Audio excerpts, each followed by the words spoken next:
Olá, meus amigos, sejam muito bem-vindos aqui ao canal Língua Pátria. Eu me chamo Diego Abreu, vocês me conhecem e é sempre uma alegria enorme receber vocês aqui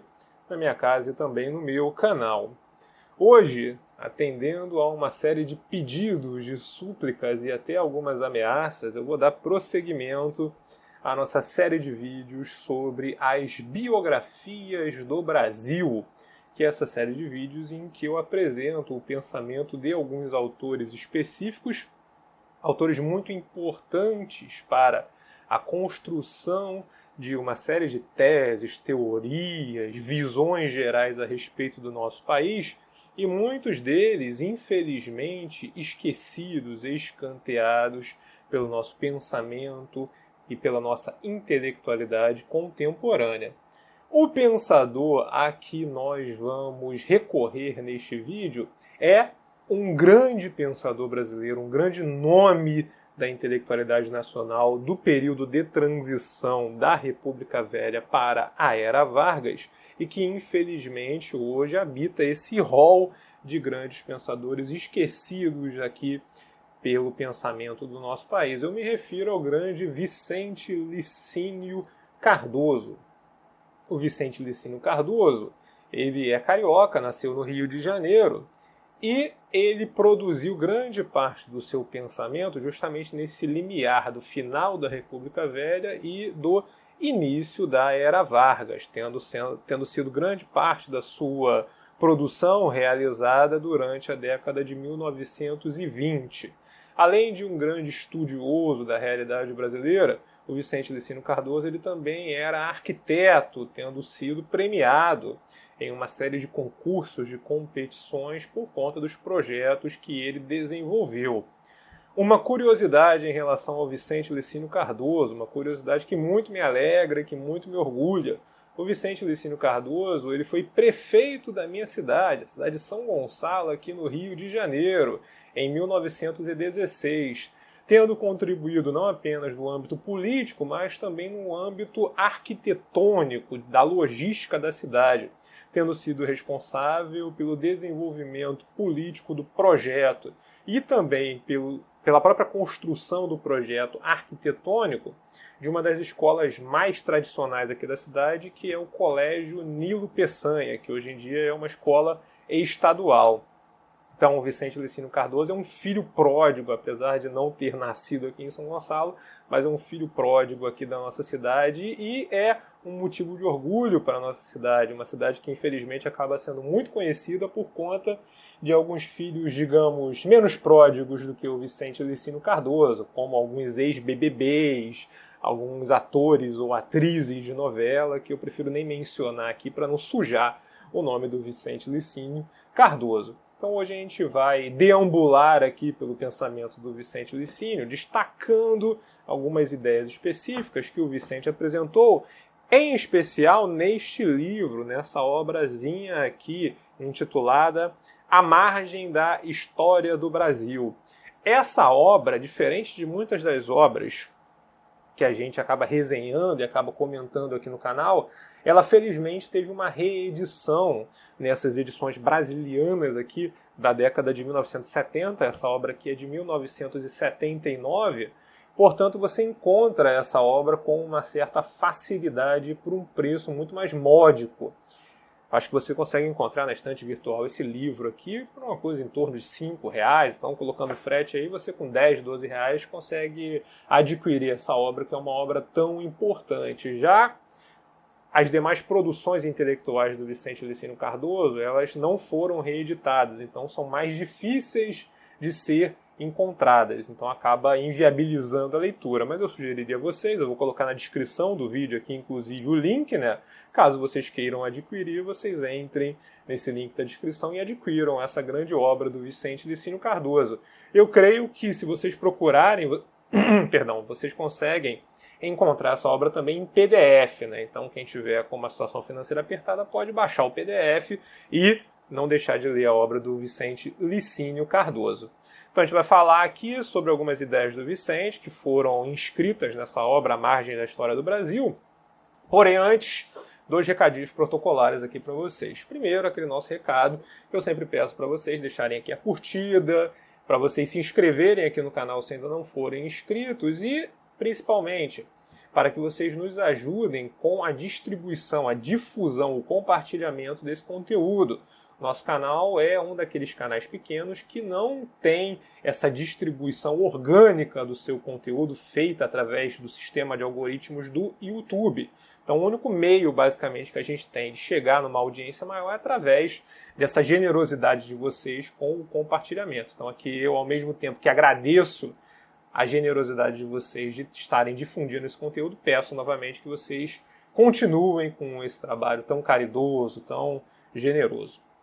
E, segundo recado, eu sugiro novamente que vocês entrem aqui no primeiro link da descrição que vão levá-los para a editora Clube de Autores, onde vocês podem dar uma folheada no meu mais recente livro, intitulado Antologia do Viralatismo. Eu agradeço a todo mundo que já adquiriu o livro, a gente está chegando na marca aqui de quase 130 cópias vendidas, o que é muita coisa, especialmente se a gente levar em consideração que quase toda a divulgação que eu fiz do livro foi aqui no meu canal, que é um canal pequeno. Então agradeço a todo mundo que já adquiriu e recomendo a vocês, caso vocês queiram entender um pouco mais sobre essa visão depreciativa que se cristalizou na mente dos brasileiros, na Antologia do Viralatismo, vocês vão ter um estudo bastante aprofundado e dentro de um panorama histórico também bem alargado, do século XVIII até a contemporaneidade, vocês vão ter um estudo a respeito da produção e da difusão dessa ideologia. Pois bem, já fiz aqui meu jabá, meu merchan, agora vamos falar sobre o Vicente Licínio Cardoso. Ora, eu quero abordar aqui a respeito do pensamento do Vicente duas ideias. Uma das ideias que me parece ser o cerne, o ponto central da sua obra, do seu pensamento, é a respeito do papel da geografia física, mais especificamente do papel do Rio São Francisco na constituição da unidade nacional brasileira. E a segunda ideia, o segundo ponto que a gente vai abordar é a respeito daquilo que o Vicente Licínio chama das três epopeias que constituíram o território e a própria civilização brasileira.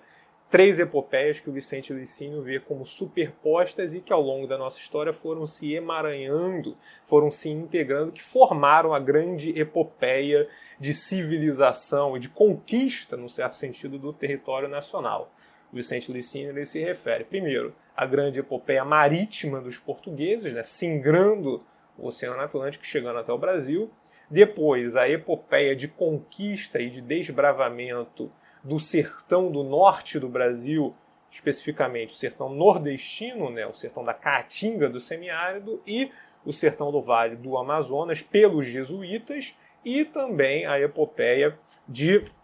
desbravamento territorial que foi empreendida pelos grandes heróicos bandeirantes, especialmente no sertão sul do Brasil. E o Vicente Licínio ele vai fazendo também algumas costuras, alguns diálogos entre esse elemento físico, esse elemento geográfico, o elemento do Rio São Francisco, o rio que estabelece a unidade nacional, e também esse elemento psicológico civilizacional humano, dessas forças humanas que foram responsáveis por estabelecer a unidade do nosso país. Remete-se ao Vicente Licínio Cardoso, pelo menos até onde eu conheço, e eu vi algumas teses, dissertações acadêmicas que também se basearam nessa interpretação, remete-se ao Vicente Licínio Cardoso a ideia do Rio São Francisco como o rio fundador da unidade nacional. O Vicente Licínio Cardoso ele vai sustentar, vai basear essa interpretação em uma visão que tem lastro no pensamento de alguns grandes intelectuais brasileiros, especialmente o Euclides da Cunha. O Euclides da Cunha ele era muito simpático a uma ciência que teve muita força no final do século XIX e no início do século XX, chamada de mesologia. A mesologia, basicamente, é o estudo da influência dos fatores ambientais naturais na constituição psicológica de um determinado indivíduo ou, no âmbito maior, de um determinado povo. Então, o conjunto de princípios e de ideias fundamentais da mesologia se integram a interpretação que o Euclides da Cunha apresenta acerca da formação psicológica e espiritual do sertanejo que o Euclides da Cunha vai encontrar na sua viagem ao sertão da Bahia, né, o Alto Sertão do São Francisco, na Epopeia de Canudos, que foi registrada jornalisticamente pelo Euclides da Cunha. Então o Euclides da Cunha ele vai dizer, aqui simplificando bastante, né, eu tenho um vídeo, inclusive, aqui no canal sobre o pensamento do Euclides da Cunha, recomendo que vocês o assistam para que vocês entendam melhor essa ideia que eu vou explicar de maneira simplificada aqui. O Euclides da Cunha ele vai dizer o seguinte, ele vai dizer que a constituição física e psicológica do sertanejo mestiço que ele encontra no Alto Sertão do São Francisco, ela vai ser um resultado da influência desses elementos geográficos, climáticos, ambientais, mesológicos de um ponto de vista mais amplo, nessa personalidade, né? Então essa força do sertanejo que se mescla com uma certa debilidade na sua constituição física, essa força de caráter do sertanejo, ela é resultado da arduidade do ambiente em que esse sertanejo do sertão baiano ele está integrado. Então, o Vicente Licínio Cardoso, ele surfa nessa tradição intelectual. Porém, felizmente, o Vicente Licínio Cardoso, ele, com auxílio também do desenvolvimento científico do seu tempo, né, levando-se em consideração que muitas das teses deterministas do final do século XIX, tanto no âmbito racial quanto nesse âmbito mesológico, da influência do meio sobre o homem, elas já começavam a enfrentar uma grande refutação, já começavam a enfrentar um grande antagonismo. Então o Vicente Licínio Cardoso, ele se aproxima dessas teses mesológicas, mas de uma maneira mais matizada, mais relativizada. O olhar que o Vicente tem para essas teses mesológicas é mais parecido com o olhar até da própria geopolítica contemporânea. Essa visão da influência do meio sobre o homem, não como uma visão direta, linear, determinista. Se a pessoa estiver num determinado meio, ela vai se comportar assim, assado. Então a pessoa que vive em ambientes gélidos, frios, tem esse tipo de comportamento. A pessoa que vive em ambientes tropicais tem outro tipo de comportamento e por aí vai. Não. O Vicente Licínio Cardoso ele vai entender a influência desses elementos geográficos mais de uma maneira como uma espécie de um pano de fundo que condiciona o desenvolvimento civilizacional e também o desenvolvimento de uma certa psicologia social. Por exemplo, um ambiente que é propício ao desenvolvimento de atividades pesqueiras vai naturalmente fazer com que haja uma série de incentivos para que essa atividade econômica ela se desenvolva. E com o desenvolvimento desse complexo econômico também se desenvolva um certo tipo de pensamento, um certo tipo de mentalidade, um certo tipo de visão de mundo, obviamente que vai sendo alimentada e influenciada por outros fatores. Então, nesse sentido, é essa a forma como o Vicente Licínio Cardoso vai entender a influência do Rio São Francisco e da geografia brasileira como um todo na formação do nosso país, tanto do ponto de vista geográfico, territorial, quanto também do ponto de vista anímico, da alma do brasileiro. O Vicente Licínio ele vai fazer um estudo de vários rios brasileiros, né? Ele vai fazer um estudo de várias matrizes hidrográficas brasileiras e como que essas matrizes hidrográficas elas foram determinando, foram influenciando no desenvolvimento social das regiões em que elas estão inseridas. Então, por exemplo, o Vicente Licínio Cardoso vai dizer que o rio Tietê e o rio Paranapanema, em São Paulo, são rios que convidam o paulista, que convidam o bandeirante brasileiro a penetrar e a singrar o interior do sertão, porque eles são rios que correm para dentro do sertão. Então é esse convite, essa sugestão, essa porta aberta que foi deixada por esses rios que, dentre outros fatores, motivou, incentivou e permitiu que os sertanistas, os bandeirantes paulistas adentrassem o território do interior sertanejo do sul do Brasil. Da mesma forma, o Vicente Licínio Cardoso, olhando para os rios da Amazônia, mais especificamente para o Amazonas, o grande colosso do Amazonas, e para o rio Purus, ele vai dizer que são rios que têm uma influência contraditória na constituição da civilização brasileira na Amazônia. Por quê? Porque, por um lado, é graças à existência desses rios que se torna viável não apenas a vida na Amazônia, mas o próprio desbravamento, a própria entrada no território da Amazônia, que é feita fundamentalmente ainda hoje através desses caminhos de ordem fluvial. Contudo, o Vicente Licínio Cardoso vai dizer o seguinte, nossa, minha rinite está atacada com esse ar-condicionado aqui, o Vicente Licínio Cardoso ele vai dizer o seguinte, ele vai dizer que esse mesmo rio que viabiliza a vida no sertão do Vale do Amazonas é também o rio que a destrói, que a desfigura por conta da violência das suas enchentes. Então, nesse fluxo de cheias e de esvaziamento da cabeceira dos rios da Amazônia, a civilização que vai se montando ali nas margens, na calha do Amazonas, é também uma civilização que vai sendo desfigurada pela própria violência do rio. É uma tese muito interessante do Vicente Licínio. E ele vai usar esse olhar apurado que ele constrói também para poder estudar a influência do Rio São Francisco na constituição da unidade nacional. Então, no primeiro momento, o Vicente Licínio Cardoso vai dizer o seguinte, ele vai dizer que o Rio São Francisco é fundamental na constituição da unidade nacional. Por quê? Porque ele foi o berço de encontro de todas as matrizes étnicas, de todos os troncos étnicos responsáveis pela formação desse germen do povo brasileiro até pelo menos o século XIX. E ele vai fazer um trabalho de reconstituição histórica muito interessante, porque primeiro ele vai olhar para os índios não tupis, para os índios tapuias, que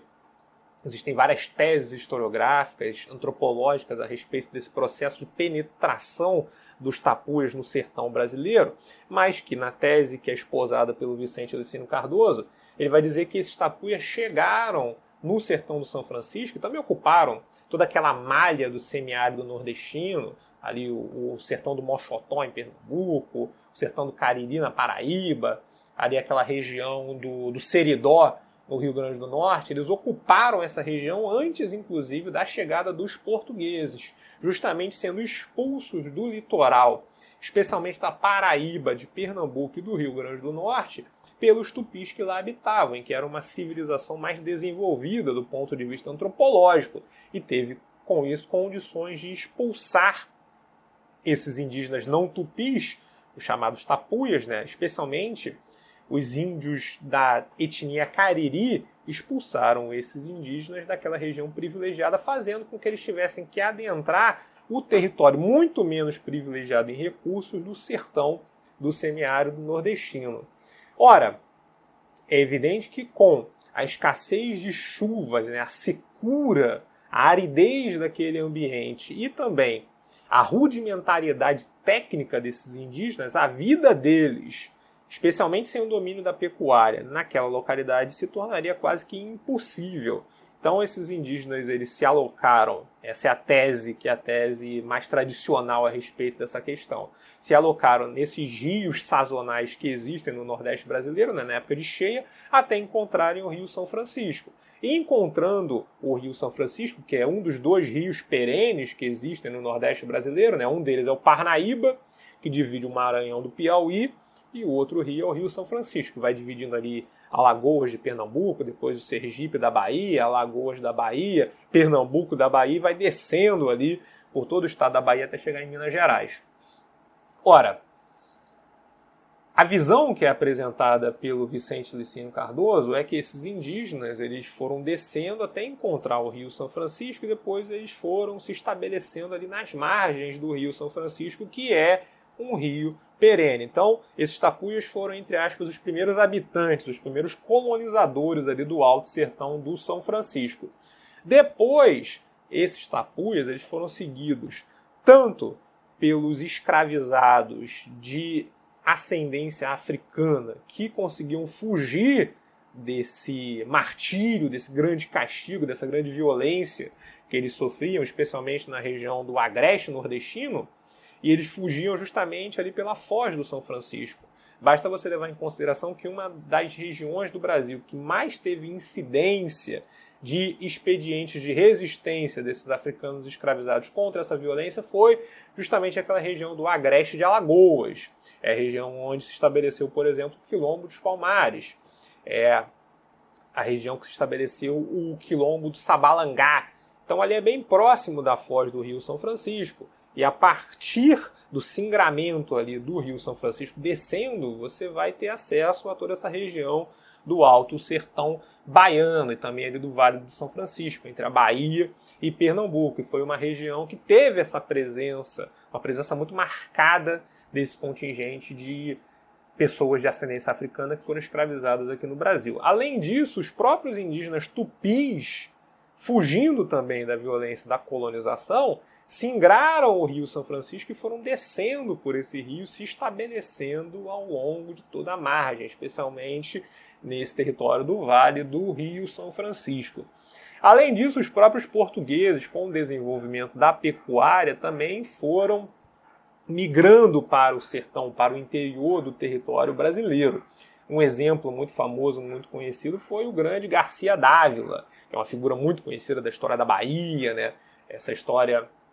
a respeito da migração e da penetração humana no sertão baiano, e o Garcia Dávila foi responsável por levar a pecuária e por formar uma série de grandes fazendas, de grandes latifúndios na região, viabilizando a penetração humana também no Alto Sertão do São Francisco. Além disso, os bandeirantes foram do ponto de vista antropológico, né, foram uma figura humana muito importante nessa colonização e nesse amarramento humano que veio a formar a população brasileira também ali nas margens do São Francisco. Por quê?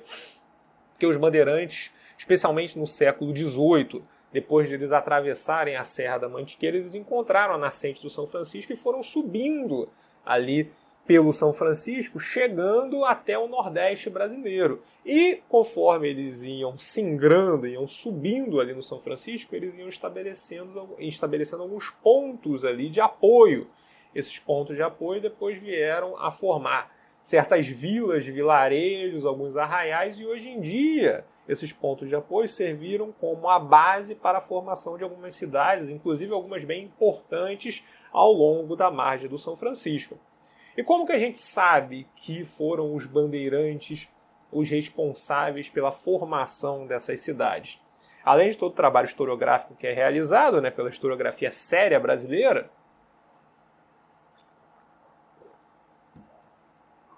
a gente consegue flagrar essa presença dos bandeirantes por conta do elemento linguístico, né, pelo fato de que você tem uma série de cidades, especialmente nessa parte mais ao sul do Rio São Francisco, que tem nomes que remetem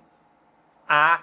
matriz linguística dos tupis, a matriz linguística tupinambá, que foi espalhada pelo Brasil inteiro, especialmente pela parte sul do Brasil, por conta dessa ação desbravadora dos bandeirantes, que falavam uma língua geral que ficou conhecida como abanhenga, ou como a língua geral do sul do Brasil. Então você tem cidades ali como Carinhanha, como Pirapora, como Paratinga, que tem etimologicamente uma fundação na matriz linguística tupinambá, que foi levada para essa região justamente pelos bandeirantes que a colonizaram, que a desbravaram. Então o Rio São Francisco ele tem esse papel importante de ser a sede geográfica da unidade nacional, porque ele foi o berço de encontro e, naturalmente, de sincretização cultural e sanguínea, étnica, desses diferentes troncos populacionais que foram responsáveis por formar, fazer florescer o povo brasileiro. Além disso, o Rio São Francisco ele foi importante, especialmente no século XVIII, como uma rota comercial que permitiu integrar a matriz produtiva que já existia no Nordeste brasileiro com a grande civilização que florescia nas Minas Gerais e também com a matriz produtiva que já existia no sul do Brasil. E essa integração, obviamente, foi uma integração de ordem econômica. Por quê? Porque você tinha o florescimento de uma grande civilização em Ouro Preto, em Tiradentes, em Mariana, né, nas grandes cidades, na grande civilização do ouro, que é o nome que dá o Afonso Arinos, né, que surgiu no século XVIII em Minas Gerais, e você tinha naturalmente uma demanda de víveres, né, de recursos. E grande parte desses víveres era, de um lado, alimentação, que tinha o seu lastro na pecuária, que era desenvolvida tanto no sul do Brasil, quanto também no Nordeste brasileiro. E também tinha, como um dos víveres fundamentais, essa força de tração do animal, especialmente dos muares, né, das mulas e do gado, que eram trazidos tanto do sul do Brasil, especialmente do Rio Grande do Sul, quanto também do Nordeste brasileiro. No caso do sul do Brasil, esse transporte era realizado através das tropas, dos famosos tropeiros do sul do Brasil, que iam, especialmente naquela região ali dos Pampas Gaúchas, ali do extremo sul do Rio Grande do Sul, que tem uma das pecuárias mais nobres e mais desenvolvidas do planeta, iam subindo por ali, seguindo algumas rotas que foram estabelecidas por esses grandes tropeiros até chegarem em Minas Gerais. Da parte do Nordeste, esse trajeto, por conta da sinuosidade, das próprias dificuldades geográficas impostas por aquela região do Brasil, ele era realizado fundamentalmente através do Rio São Francisco. Então, esses víveres eram descidos pelo Rio São Francisco até chegarem em um determinado ponto, seja lá em Pirapora, em algum lugar, desembarcavam ali e faziam o restante do trajeto seguindo por estradas, por trilhas que foram construídas para poder viabilizar e alimentar aquela civilização do ouro que se formava no estado de Minas Gerais no século XVIII. Então foi graças à existência do Rio São Francisco que foi possível se estabelecer um processo que foi denominado pelo grande Darcy Ribeiro como o amarramento do Brasil, né? Darcy Ribeiro vai dizer no povo brasileiro que Minas Gerais foi o nó que uniu o Brasil. Foi o nó que uniu o Brasil não apenas no sentido econômico, que já é um sentido muito importante, mas também no sentido cultural, que é mais profundo e é mais importante ainda. Porque, veja bem, tivessem se mantidos completamente isoladas essas regiões do Brasil, Nordeste brasileiro, essa célula de povoamento, de desenvolvimento antropológico do Nordeste brasileiro, a célula de povoamento, de desenvolvimento antropológico de São Paulo e a célula de povoamento e desenvolvimento antropológico do Sul do Brasil, a tendência natural é que as forças centrífugas, né, essas forças diferenciadoras, fizessem com que se formassem tipos psicológicos, sociais, tipos humanos diferentes. Mas foi esse contato, foi essa interface, essa interrelação entre essas diferentes células que permitiu com que houvesse essa sincretização que hoje a gente observa de uma maneira tão clara, tão evidente, entre aquilo que a gente poderia chamar das matrizes culturais que formam a cultura sertaneja brasileira, que vai pegar desde o Nordeste brasileiro, né, a cultura do vaqueiro nordestino, passando pela cultura caipira, do boiadeiro caipira, do boiadeiro paulista, do boiadeiro goiano, do boiadeiro mato-grossense cuiabano, e chegando no Rio Grande do Sul até a cultura do tropeiro, das grandes tropas. E você percebe essa unidade cultural do sertão brasileiro, evidentemente, em uma série de elementos culturais. Na própria culinária, né, tem o arroz tropeiro, feijão tropeiro, o arroz carreteiro, o arroz Maria Isabel no Piauí, que são diferentes nomes que se dão para o mesmo tipo de alimento. Você tem a paçoca no Piauí, que é muito parecida com feijão tropeiro. Então você tem ali essa unidade na alimentação que era uma necessidade, obviamente, das próprias jornadas longas que eram realizadas por esses grandes tropeiros, esses grandes desbravadores do sertão brasileiro, também pela própria oferta de alimento que existia na região naquela época, que era basicamente oriunda da pecuária, né, da exploração do gado. Além disso, o Vicente Licínio Cardoso ele vai dizer o seguinte, ele vai dizer que foi graças ao Rio São Francisco que houve também a possibilidade que pessoas do sul do Brasil, né, ele está se referindo ao sul e ao sudeste, pudessem estabelecer um intercâmbio de ordem cultural e religiosa com a população do Nordeste brasileiro. É preciso que a gente lembre que a ligação viária por rodovia entre o norte e o sul do Brasil, não, o nordeste e o sudeste, só se realizou na Era Vargas. Até então, essa ligação só se dava através dos chamados itas, né, que eram barcos que saíam da região norte, da região nordeste do Brasil e que naturalmente só conseguiam explorar o litoral. Né? Então o cara saía de Recife, chegava em São Paulo, chegava em Santos, chegava no Rio de Janeiro e o contato que ele tinha com o país era só esse contato na superfície litorânea, na costa brasileira. O contato interno ele foi viabilizado,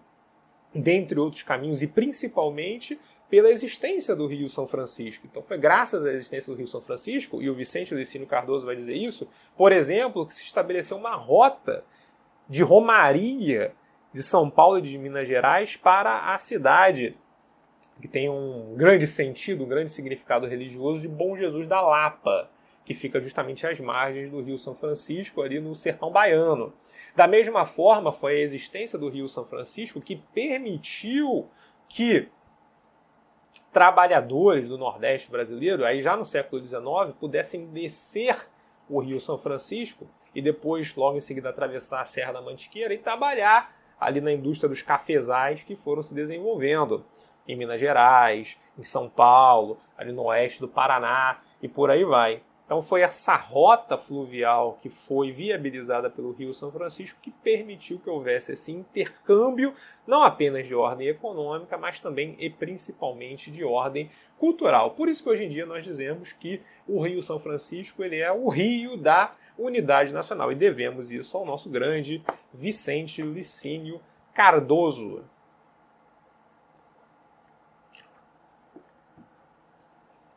Vamos falar agora do segundo ponto que é abordado pelo Vicente Licínio Cardoso,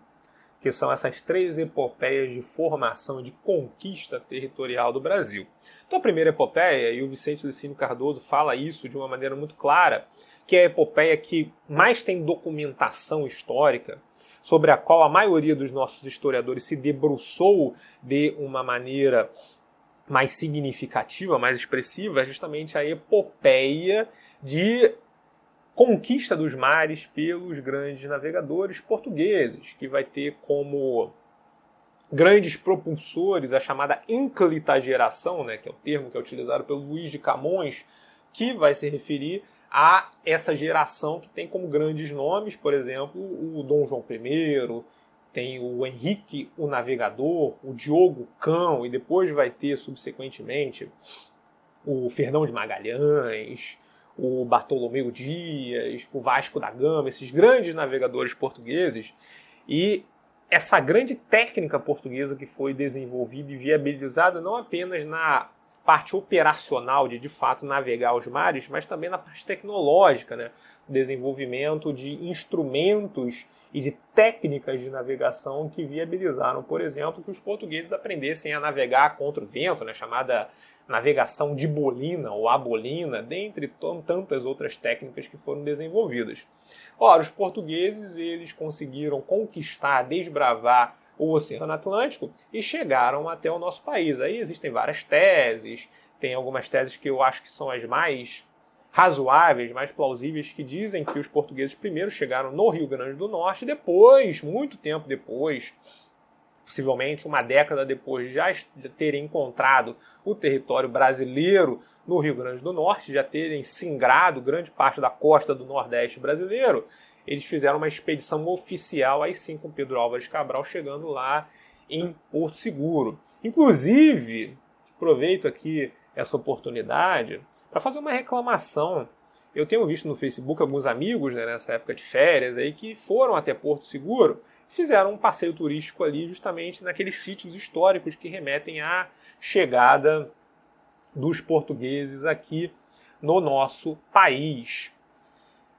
Eu vi algumas fotografias tiradas por um amigo que demonstram um total desleixo, um total desmazelo, uma total negligência. Eu creio que a responsabilidade pela conservação daquele sítio seja do governo estadual da Bahia, mas independente de quem seja do município de Porto Seguro, seja do governo estadual da Bahia, seja do governo federal, as forças políticas que comandam a política na região deveriam fazer uma força-tarefa para não apenas conservar de uma maneira digna,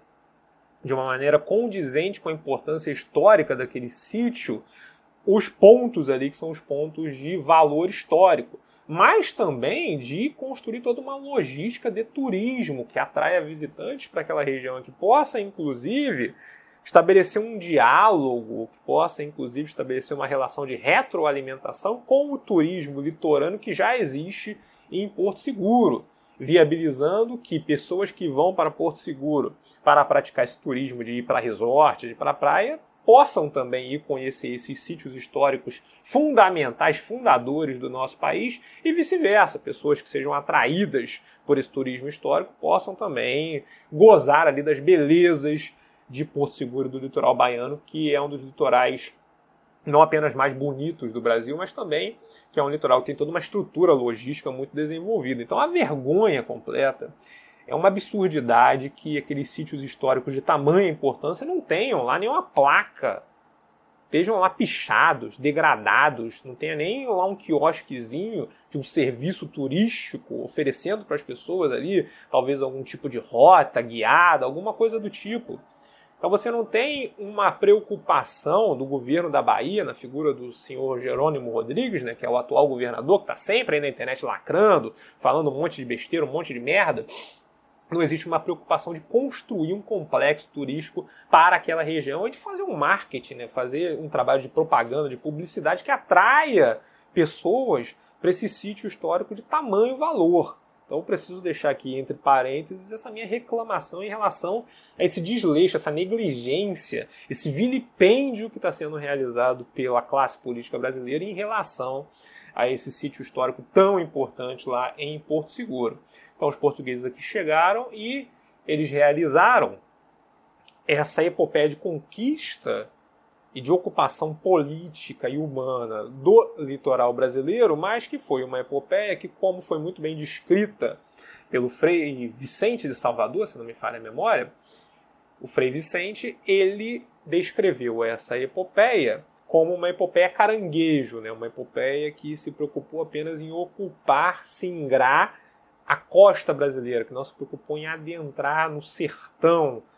em adentrar no interior territorial do nosso país. Ora, esse adentramento, esse desbravamento, ele foi viabilizado por dois outros contingentes sociais, por duas outras franjas heróicas de ocupação do nosso território, que foram, no norte, os jesuítas, especialmente no processo de ocupação do Vale do Amazonas, da Amazônia brasileira, e no sul, pelos grandes bandeirantes, que foram responsáveis no primeiro momento por ocupar esse setor missioneiro do território brasileiro, né? Ali o oeste da região sul do Brasil, e que depois também foram ocupando grande parte do coração do sertão meridional brasileiro. Ora, vamos falar primeiro aqui sobre os jesuítas. A presença dos jesuítas, ela naturalmente é muito bem documentada, uma vez que grande parte da literatura de crônica colonial brasileira foi produzida pelos próprios jesuítas. Mas o que muitas vezes se esquece é que os jesuítas não apenas foram responsáveis por singrar, ocupar e, na sua atividade de catequese, também de brasileirizar ou de lusitanizar as franjas populacionais que ocupavam o sertão nordestino e, no segundo momento, também o grande sertão amazônico. Mas também os jesuítas foram responsáveis pela fundação de uma série de complexos urbanos, se a gente pode chamar, né, de pequenos vilarejos, pequenos arraiais, pequenas cidades, que formam a base, a célula mátria de grande parte das cidades que a gente tem ainda hoje na região amazônica. Sei lá, a cidade de Barcelos, ali ao longo de toda a calha do Rio Amazonas, lá desde Tabatinga, de Benjamin Constant, até Belém do Pará, Cametá, Barcelos, enfim, você tem ali a presença jesuíta, e isso é falado muito pelo Vicente Licínio Cardoso, a presença jesuíta sendo justamente esse grande fator de brasileirização dessa região. A ocupação brasileira da Amazônia, ela tem como as duas grandes motivações, as duas grandes viabilizações, de um lado, a defesa que foi realizada por alguns militares importantes portugueses do território do Amazonas em face das tentativas de ocupação estrangeira, especialmente dos franceses e dos holandeses. Então, o trabalho de defesa militar que foi comandado por figuras como Luís de Vasconcelos, como o Bento Parente, como o Pedro Teixeira, esses grandes heróis esquecidos da história brasileira, e também pela entrada e pelo trabalho de catequese, o trabalho missionário que foi desenvolvido pelos jesuítas, que, dentre outras coisas, viabilizou a unificação linguística daquela região, num primeiro momento em torno da língua geral de matriz tupi, chamado Nhengatu, e, num segundo momento, com a expulsão dos jesuítas, da própria língua portuguesa. Inclusive, eu já comentei isso em várias ocasiões, mas nunca é demais você mencionar. Teve uma vez que eu tive o desprazer de ver um cidadão de uma cidade, ele fazia parte de uma ONG, que estava localizada na cidade de São Félix do Xingu. Aí esse indivíduo ele estava reclamando, dizendo que os portugueses, que o homem branco, de modo geral, teria destruído a língua que seria a língua originária da tribo que habitava aquela região antes da chegada dos jesuítas, que era o chamado Iengatu Tapajoara, se não me falha a memória, é isso, né? Iengatu Tapajoara. Pois bem, esse cidadão... Não, mentira, não é São Félix do Xingu, não. É São Luís do Tapajós, que é o Iengatu Tapajoara. Então, corrigindo, São Luís do Tapajós. Esse cidadão, ele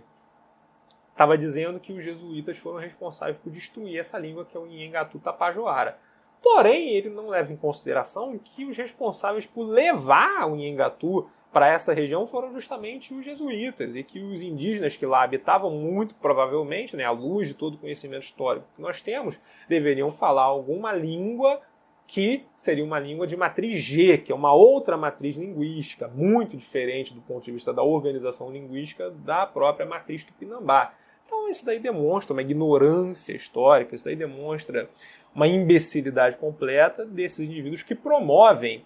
essa narrativa, que é uma narrativa de tentar criar todo tipo de guerra, todo tipo de conflito de ordem étnica, de ordem civilizacional, de ordem até religiosa dentro do nosso país. Então,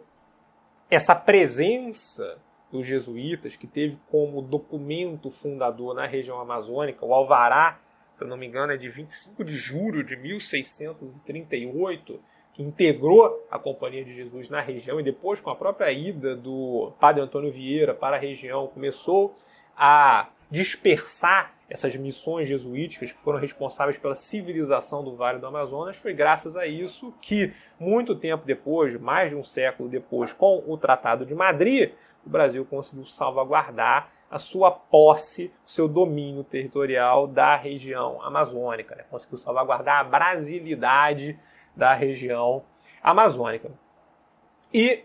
o outro contingente, o outro vetor populacional que foi responsável também pela sua própria epopeia de conquista do território nacional foram justamente os bandeirantes. E os bandeirantes, na visão que é trazida pelo Vicente Licínio Cardoso, que é muito interessante, eles foram muito ajudados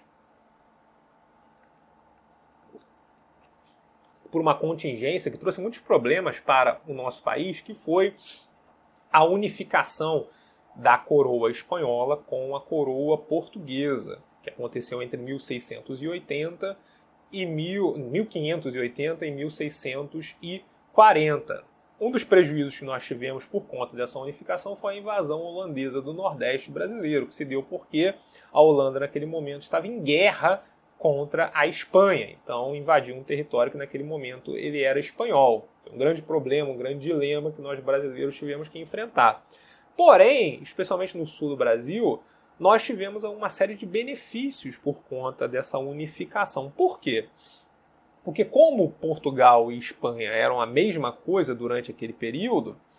era vista com uma certa naturalidade, havia uma grande tolerância para a penetração de contingentes brasileiros, e aqui eu me refiro aos bandeirantes, no território que supostamente deveria pertencer à Espanha, por conta do Tratado de Tordesilhas. Ainda que nós consideremos que o Tratado de Tordesilhas ele era um tratado muito vago,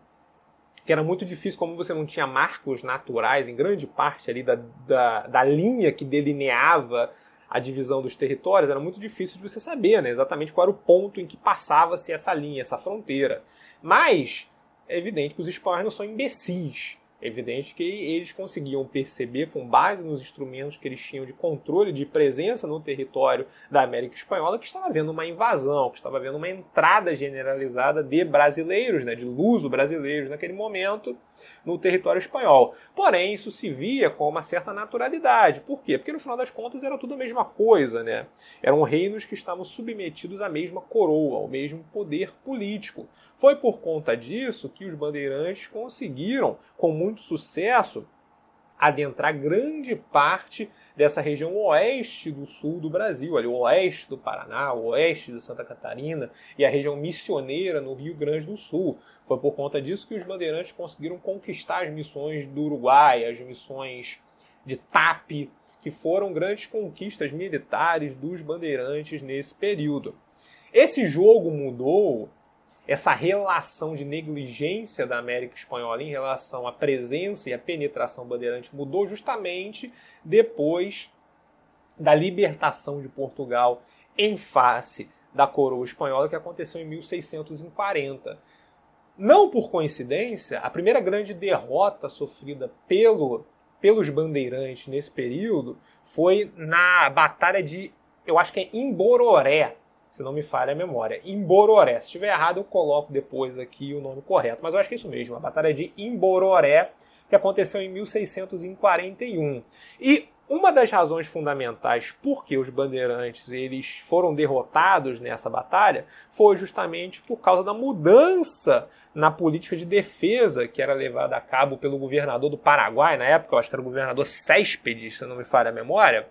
que até 1640, em primeiro lugar, não colocava reforços militares nessas missões jesuíticas e também, em alguma medida, limitava a capacidade militar dessas missões. Então é evidente que em missões desorganizadas, sem uma presença oficial militar e com uma baixa capacidade de resistência armada, os bandeirantes tinham muito mais facilidades para promover as suas invasões e o seu controle territorial, ou a sua presença territorial, a sua influência territorial naquela região, enfrentando um contingente militar muito mais musculoso, muito melhor armado e melhor organizado. Os bandeirantes, com todas as dificuldades logísticas, né, da missão do grande itinerário bandeirante, tiveram muitas dificuldades e sofreram uma derrota avassaladora lá nessa batalha de Imbororé. Pois bem, então fundamentalmente o Vicente Licínio Cardoso vai dizer que essas três grandes epopeias, a epopeia dos grandes navegadores portugueses, a epopeia dos jesuítas e a epopeia dos bandeirantes, elas vão se entrelaçar e vão aos poucos se integrar até formarem o que foi a grande epopeia de conquista e de brasileirização do território da América Portuguesa.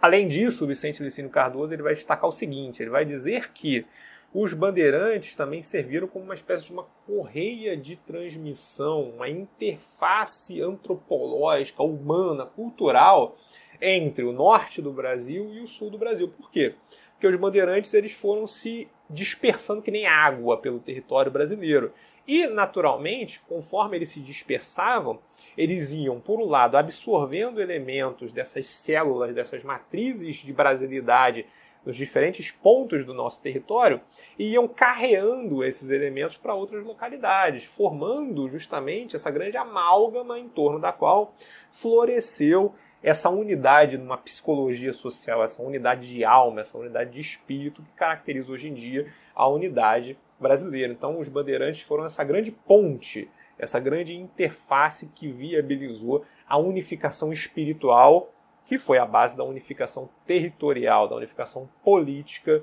do nosso país.